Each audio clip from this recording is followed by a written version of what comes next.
हिमाचल प्रदेश की शांत वादियों और प्राचीन गांवों में कई खौफनाक कहानियां सदियों से सुनी जाती रही हैं। ये कहानी उन्हीं भूतिया किस्सों में से एक है जो चैल के घने जंगलों और रहस्यमयी पगडंडियों में घटित हुई थी। चैल की खोई हुई आत्मा की कहानी। 1970 के दशक में चैल के पास एक गांव में राघव नाम का एक युवक रहता था। राघव अपने साहस और दृढ़ निश्चय के लिए जाना जाता था, लेकिन जैसे अधिकतर हिमाचली लोग, वह भी अलौकिक शक्तियों का आदर करता था। लोग अक्सर उसे चेतावनी देते थे कि जंगल खतरनाक हो सकते हैं और वहां आत्माओं का वास है। एक सर्दी की रात राघव एक करीबी गांव से देर रात वापस लौट रहा था। उस समय चांदनी रात थी और हल्की धुंध छाने लगी थी। राघव आसानी से डरने वाला नहीं था, पर उस रात की खामोशी उसे असामान्य लग रही थी। पत्तों की सरसराहट और दूर उल्लू की आवाज ही उसकी संगिनी थी। जैसे ही वह रास्ते पर आगे बढ़ा, उसने देखा कि आगे कहीं हल्की सी रोशनी चमक रही थी। उत्सुकतावश वह आगे बढ़ा और उसने देखा कि एक औरत पारंपरिक हिमाचली कपड़ों में पगडंडी के बीच खड़ी थी। उसका चेहरा बेहद फीका था और आंखें अजीब तरह से खाली, जैसे वह राघव को नहीं देख रही बल्कि उसके आर पार देख रही थी। राघव को एक सिहरन महसूस हुई, लेकिन उसने डर को अपने ऊपर हावी नहीं होने दिया। क्या आपको मदद चाहिए? उसने धीरे से पूछा। वह औरत कुछ नहीं बोली। वह बस मुड़कर जंगल में चलने लगी, जैसे उसके पैर जमीन को छू ही नहीं रहे थे। राघव ने खुद को अजीब तरीके से उसकी ओर खींचता हुआ पाया, जैसे कोई अदृश्य शक्ति उसे बुला रही हो। उसने फिर से आवाज लगाने की कोशिश की, लेकिन उसकी आवाज जैसे गले में ही अटक गई।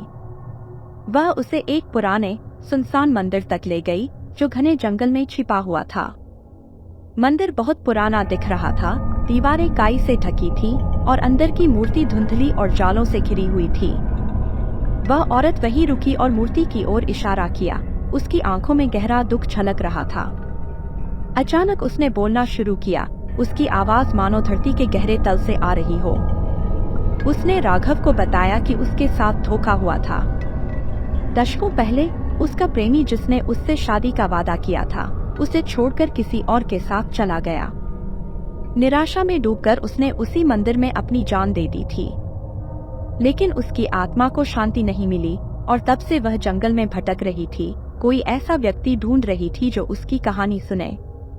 जैसे ही उसने अपनी बात खत्म की, हवा और ठंडी हो गई और धुंध और घनी हो गई। राघव ने अपने सीने पर एक भारीपन महसूस किया और उसे पता था कि वह किसी अलौकिक शक्ति के सामने खड़ा है। उस औरत का चेहरा दर्द में विकृत हो गया और उसने उसकी ओर हाथ बढ़ाया। उसकी आंखों में दया की एक झलक थी। मैं सिर्फ शांति चाहती हूँ, उसने धीरे से कहा। राघव ने अपनी हिम्मत जुटाई, सिर झुकाया और उसकी आत्मा की शांति के लिए एक प्रार्थना की। उसने उसे वादा किया कि वह उसकी कहानी सबको बताएगा ताकि वह भुलाई न जाए। धीरे धीरे उस औरत का चेहरा नरम हुआ और वह धुंध में घुलने लगी। जाते जाते उसने बस इतना कहा, धन्यवाद। अगली सुबह राघव जंगल के किनारे जागा। उसे यह भी नहीं पता था कि वह वहां कैसे पहुंचा। उसने अपनी बात गांव वालों को बताई, जिन्होंने खामोशी से उसकी कहानी सुनी। वे उस पुराने मंदिर के बारे में जानते थे और अक्सर उस जंगल में किसी आत्मा के होने की बात करते थे। राघव ने जो काम किया वो किसी ने करने की हिम्मत नहीं की थी। उसने उसकी कहानी सुनी, जिससे उसकी आत्मा को शांति मिल सकी। जंगल की पहरेदार। राघव की यह घटना आज भी एक स्थानीय कहानी के रूप में जानी जाती है। आज भी चैल के जंगलों में आने वाले यात्रियों को कभी कभी अजीब सी ठंडक महसूस होती है या दूर किसी धुंधली आकृति की झलक दिखाई देती है। गांव वाले मानते हैं कि वह आत्मा अभी भी जंगल में है, अब न्याय की तलाश में नहीं, बल्कि उन जंगलों की रक्षा करने वाली एक पहरेदार बन चुकी है। हिमाचल प्रदेश में कहते हैं कि पहाड़ हर चीज को याद रखते हैं और वहाँ की आत्माएं कभी सचमुच नहीं जाती।